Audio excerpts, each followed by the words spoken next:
तो यार एपिसोड 3 भी आ चुका है और जैसा मैंने एपिसोड 2 में कहा था कि एपिसोड 3 में काफी मजा आने वाला है और हमें एक अपर मून डेमन से इंट्रोड्यूस करवाया जाएगा, जो कि यार बिल्कुल ऐसा ही हुआ और हमें एपिसोड 3 में इंट्रोड्यूस करवाया गया एक अपर मून डेमन से। तो यार वो डेमन कौन है वो तो पता चलेगा इस वीडियो में, तो यार इस वीडियो को एंड तक जरूर देखना।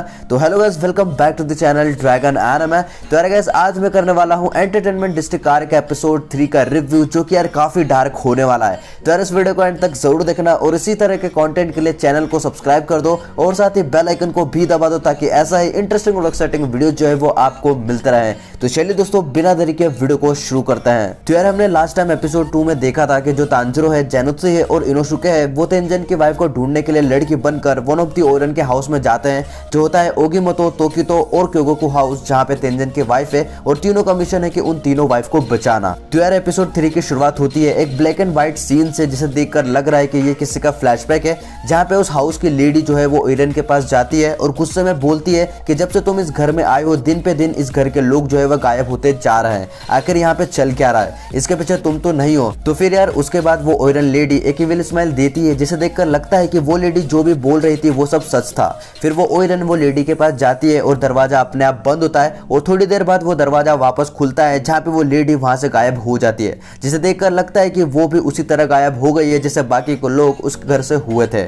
फिर उसके बाद सीन चेंज होता है, जहाँ पे एक कस्टमर आता है ओगिमोतो हाउस में और वो अंदर चले जाता है और अचानक से सीन चेंज हो जाता है, जहाँ पे माकियो बंधी हुई है और वो डेमन पूछ रही है कि वो लेटर्स वो किसे भेजती थी। और उसी कमरे के पास इनोसुके भी आ जाता है वो सीक्रेट ढूंढने माकियो का, जो अभी तक किसी को भी पता नहीं है। फिर उसके बाद सीन चेंज होता है, जहाँ पे जेनुत्सु को दिखाया जाता है, जो कि सोच रहा है कि जब से वो यहाँ पे आया है मैं अपने बारे में भूल चुका हूँ और जहाँ तक मुझे पता है कि मैं यहाँ पे तेंजन की वाइफ को हिनात्सुरु को ढूंढने आया हूँ, लेकिन उसको लेकर भी अभी तक कोई भी हिंट देखने को नहीं मिला। समझ में नहीं आ रहा कि मैं क्या करूँ। और वैसे भी 2 दिन पहले इस हाउस की मालकिन जो है वो मर गई थी और उस चीज को लेकर भी काफी लोग परेशान हैं और चुप हैं। फिर उसके बाद जेनुत्सु फिर से अपने आसपास के लोगों की बातें सुनने की कोशिश करता है कि क्या पता हिनात्सुरु के बारे में कुछ हिंट मिल जाए, लेकिन उसे एक बच्चे की रोने की आवाज आती है, तो जेनुत्सु बोलता है कि शायद कोई परेशानी में है। फिर उसके बाद सीन चेंज होता है, जहाँ पे इनोसुके धीरे धीरे उस कमरे के पास जा रहा है जहाँ पे माकियो और वो डेमन है, लेकिन वो डेमन को पता चल जाता है कि कमरे के पास कोई आ रहा है और वो बोलती है कि ओगिमोतो हाउस के पास वाकई लोगों की कमी नहीं है।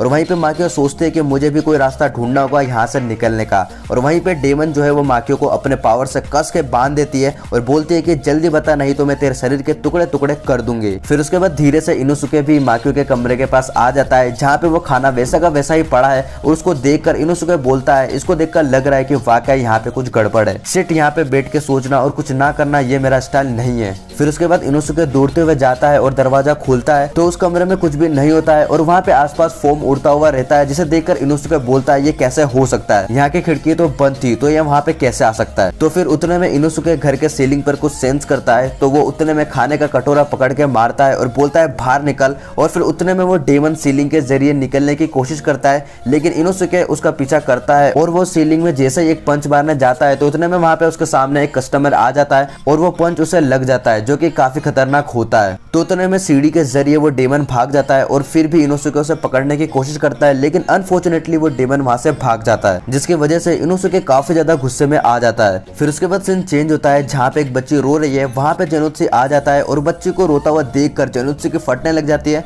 और वो बोलता है तुम ठीक तो हो ना, कोई दिक्कत तो नहीं है। और जेनुत्सु बच्ची को चुप कराने की कोशिश करता है, लेकिन अचानक से एक लेडी जेनुत्सु के पीछे आ जाती है, जो कि जेनुत्सु उसे सेंस कर लेता है और वो लेडी बोलती है क्या कर रहे हो तुम मेरे कमरे में। तो जेनुत्सु जो है वो शॉक्ड हो जाता है और उसके हाथ जो है कांपने लग जाते हैं और मन में सोचता है कि क्या मेरे पीछे एक डेमन है। वैसे मुझे लग तो नहीं रहा है कि मेरे पीछे एक ह्यूमन खड़ा है, इवन मैंने नोटिस भी नहीं किया है इसे आते हुए कि क्या ये पॉसिबल है कि कोई ह्यूमन अपने प्रेजेंस को इस तरह छुपा सकता है। मुझे लगता है कि शायद ये एक अपर मून डेमन है। तो फिर वो लेडी डेमन बोलती है तुम्हें मेरी बात सुनाई दे रही है या नहीं। तो उतने में पीछे से 2 लड़की आती है और वो बोलती है कि ये लड़की कुछ दिन पहले ही आई है यहाँ पे काम करने के लिए। तो वो लेडी डेमन बोलती है तो क्या हुआ, ये काम नहीं कर सकती है क्या। तो उतने में जेनुत्सु से बात काटते हुए बोलता है मुझे माफ कर देना तुम्हारे रूम में विदाउट परमिशन आने के लिए। तो फिर वो लेडी डेमन बोलती है क्या तुमसे भी कोई भद्दा है यहाँ पे, मुझे तुझे देखकर बुखार आ रहा है। फिर उसके बाद वो लेडी डेमन उस लड़की के पास जाती है जो रो रही होती है, तो वो बोलती है जहाँ तक मुझे याद है मैंने तुझे ये काम दिया था कि तुम इस कमरे को साफ करो। उसके बाद वो लेडी डेमन वो छोटी सी लड़की का कान पकड़ती है और बोलती है रोना बंद कर और जल्दी से इस कमरे को साफ करना शुरू कर। और वो इतनी जोर से कान मरोड़ती है कि वो लड़की के कान से खून निकलने लग जाता है। तो ये देखकर जेनुत्सु बहुत ही गुस्से में आ जाता है और जेनुत्सु उस लेडी डेमन का हाथ पकड़ लेता है और बोलता है प्लीज उस लड़की के ऊपर से हाथ हटाओ। फिर उतने में सीन चेंज हो जाता है और तोकितो हाउस दिखाया जाता है जहाँ पे तांजिरो बड़े शिद्दत से पोछा लगा रहा है, फर्श साफ कर रहा है, दीवार साफ कर रहा है और बहुत कुछ काम कर रहा है। तो वो सब काम एक के बाद एक करता जाता है और खत्म कर देता है और वो लेडी के पास जाता है और बोलता है कि मैंने सब काम कर लिया। तो वो लेडी शॉक हो जाती है कि सब काम इतनी जल्दी हो गया। तो उतने में तांजिरो बोलता है कि अब मैं क्या करूं। तो वो लेडी एक के बाद एक काम देती जाती है तांजिरो को और उस काम को तांजिरो फटाफट करता जाता है, जिसकी वजह से वो लेडी जो है वो फ्रस्ट्रेट हो जाती है और बोलती है तुम थोड़ा शांत रहो। फिर उसके बाद सीन चेंज होता है जहाँ पे ओगिमोतो हाउस दिखाया जाता है जहाँ पे इनोसुके ने जो पंच मारा था वो डैमेज काफी बड़ा होता है। तो वो देखकर वो लेडी बोलती है लगता है मुझे उसे कुछ सबक सिखाना पड़ेगा। तो फिर वो लेडी इनोसुके के कमरे में जाती है और जैसे ही दरवाजा खोलती है तो इनोसुके वहाँ पे एक योगासन कर रहा होता है, जिसे देखकर वो लेडी बोलती है तुम ये क्या कर रही हो। तो इनोसुके उसे इग्नोर कर देता है क्योंकि वो काफी डीप कॉन्सेंट्रेट कर रहा होता है और एक स्टंट करके वो खड़ा हो जाता है। तो ये देखकर वो लेडी जो है काफी शॉक्ड हो जाती है और वो सोचती है कि आखिर यहाँ पे चल क्या रहा है। तो फिर उतने में सीन चेंज होता है जहाँ पे जेनुत्सु ने उस लेडी डेमन का हाथ पकड़ के रखा है और वो लेडी डेमन बोलती है क्या कहा तूने, फिर से बोलना। तो फिर जेनुत्सु फिर से वो बात बोलता है तो वो डेमन बहुत ही गुस्से में आ जाती है और बोलती है तुझे इतना पास देखकर तू और भी भद्दी लग रही है जैसा मैंने सोचा था। तो जेनुत्सु उसके गुस्से को देखकर डर जाता है और बोलने की कोशिश करता है, लेकिन उतने में लेडी डेमन बोलती है तेरी हिम्मत कैसे हुई मुझे टच करने की। और फिर वो अपने हाथ को झटकती है और एक जोर से उल्टे हाथ के पंच मारती है जेनुत्सु के और उतने में सीन चेंज हो जाता है जो कि एक फ्लैशबैक होता है 2 दिन पहले का जब तांजिरो, जेनुत्सु और इनोसुके नहीं आए थे उस घर में तेंजन की वाइफ को ढूंढने के लिए। तो पता चलता है कि ये वही फ्लैशबैक है जो हमने एपिसोड के शुरुआत में देखा था, जो कि वो लेडी बोलती है कि तुम्हें ये सब बंद करना होगा जो भी अभी तक तुम करती आए हो, लोगों को मारना, उन्हें सुसाइड करवाना और आसिनो के कमिट करवाना।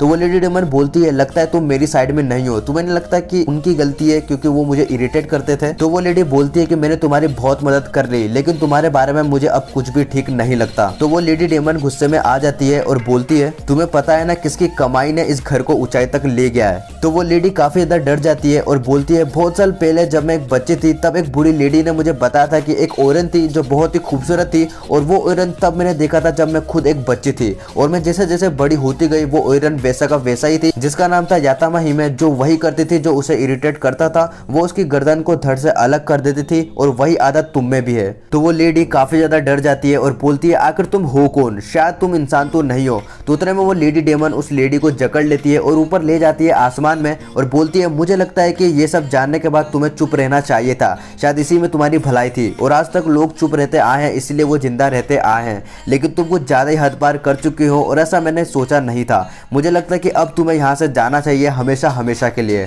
तो फिर वो लेडी डेमन उस लेडी को उस आसमान से गिरा देती है जिसकी वजह से वो मर जाती है। फिर उसके बाद जैसे ही अपने कमरे में आती है वो, तो वहाँ पे मुज़ेन होता है जो इंतजार कर रहा है वो लेडी का, जहाँ पे हमें पता चलता है कि वो lady demon upper moon demon है जिसका नाम है दाकी। फिर उसके बाद मुज़ेन दाकी को बोलता है कि मैं देख सकता हूँ कि तुम काफी ज्यादा ह्यूमन को खत्म कर चुकी हो, जिससे तुम्हारी पावर जो है पहले से ज्यादा काफी बढ़ चुकी है, जो कि काफी अच्छी बात है। और मुझे लगता है कि अब तुम्हें पहले से ज्यादा सतर्क रहना होगा क्योंकि ऐसा लग रहा है कि हासिराज अब डेमंस को ढूंढ रहे हैं आसपास। तो तुम्हें जितनी जल्द हो सके 7 हासिराज को खत्म करना होगा, जिसकी वजह से तुम और भी पावरफुल बन जाओगे और कहलाओगी एक्स्ट्रा ऑर्डिनरी डेमन। और मुझे लगता है कि तुम ये सब कर सकती हो क्योंकि मुझे तुमसे काफी ज्यादा उम्मीदें हैं। तो यार यहाँ पे साफ साफ दिख रहा है कि मुज़ेन को पता चल चुका है कि डेमन स्लेयर कोर्प आ चुके हैं, डेमंस को ढूंढ रहे हैं। तो इसीलिए मुज़ेन यहाँ पे दाकी के पास आया है उसे मोटिवेट करना है। वैसे तो जरूरत नहीं है, लेकिन शायद यहाँ पे दाकी के एक्सप्रेशन देखकर लग रहा है कि वो मुज़ेन को काफी ज्यादा रेस्पेक्ट करती है या फिर उससे ऊपर कुछ है, जिसकी वजह से मुज़ेन यहाँ पे आया है कि वो ज्यादा मोटिवेट रहे और वो अपना संतुलन ना खोए। फिर उसके बाद सीन चेंज होता है जहाँ पे जेनुत्सु को एक पंच पड़ता है लेडी डेमन की तरफ से, जो कि काफी ज्यादा पावरफुल होता है। तो जेनुत्सु कमरे का दरवाजा तोड़ते हुए बेहोश हो जाता है। फिर वो लेडी बोलती है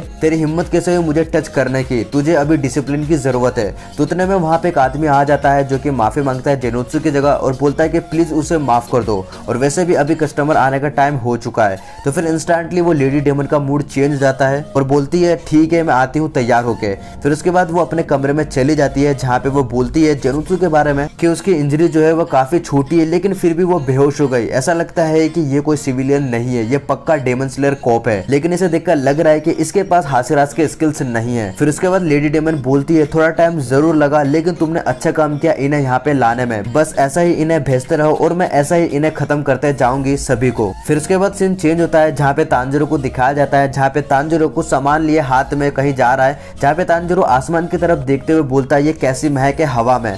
तो यार ये देखकर लग रहा है कि अब आने वाले एपिसोड में कुछ बड़ा होने वाला है। तो यार यहाँ फिर से सीन चेंज होता है जहाँ पे जेनुत्सु उठ जाता है और उसे पता नहीं होता है कि आखिर उसके साथ हुआ क्या था। तो छोटी लड़की उसे बताती है कि उसे ओरन ने एक पंच मारा था और वो बेहोश हो गया था। तो उसे पता चलता है कि वो जिस घर में है उस घर में उसका नाम जेनको है। तो वो बोलता है कि मैंने एक सपना देखा था जहाँ पे मैं एक आदमी बन गया हूँ। तो फिर वो छोटी लड़की जेनुत्सु को कपड़ा देती है उसके घाव को पोंछने के लिए और बोलते हैं कि आज तक हमने किसी को नहीं देखा जो इतना काइंड हार्टेड है, तो हमें बचाने के लिए धन्यवाद। फिर उसके बाद जेनुत्सु थोड़ा सा स्माइल करता है और वो लड़कियां जो है वो चली जाती है, लेकिन उसके पीछे से वो डेमन का कपड़ा आता है जो कि जेनुत्सु को पकड़ लेता है और वहीं पे एपिसोड 3 जो है एंड हो जाता है। तो यार जो एपिसोड 3 है वो यार वाकई काफी अमेजिंग था और जिस तरीके से कुछ कुछ पॉइंट पे हमें एनिमेशन देखने को मिला वो यार वाकई कमाल का था। और यार एपिसोड 3 में सबसे इंपॉर्टेंट बात मुझे इसका बैकग्राउंड म्यूजिक लगा, जिसे सुनने के बाद जो एक वाइब दे रहा था ना, खासकर तब जब डेमन को दिखाया जा रहा था, तो यार तब लिटरली एक एविल वाइब दे रहा था, जिसे देखने और सुनने के बाद ऐसा लग रहा था कि भाई दिस इज अमेजिंग। तो यार बस आज के लिए इतना ही। इससे रिलेटेड कोई भी क्वेरीज हो यार मुझे कमेंट बॉक्स में जरूर बताना और इंस्टेंट अपडेट के लिए आप मेरे इंस्टाग्राम अकाउंट को फॉलो कर सकते हो, जहां पे मैं एनिमे से रिलेटेड डेली अपडेट देता रहता हूं। तो उम्मीद दोस्तों आज की वीडियो आपको जरूर पसंद आएगी। अगर पसंद आई तो प्लीज इस वीडियो को लाइक करना मत भूलना और साथ ही मेरे चैनल को सब्सक्राइब करना भी मत भूलना। तो मिलता है दोस्तों अगले वीडियो में एक इंटरेस्टिंग टॉपिक के साथ। तो गुड बाय।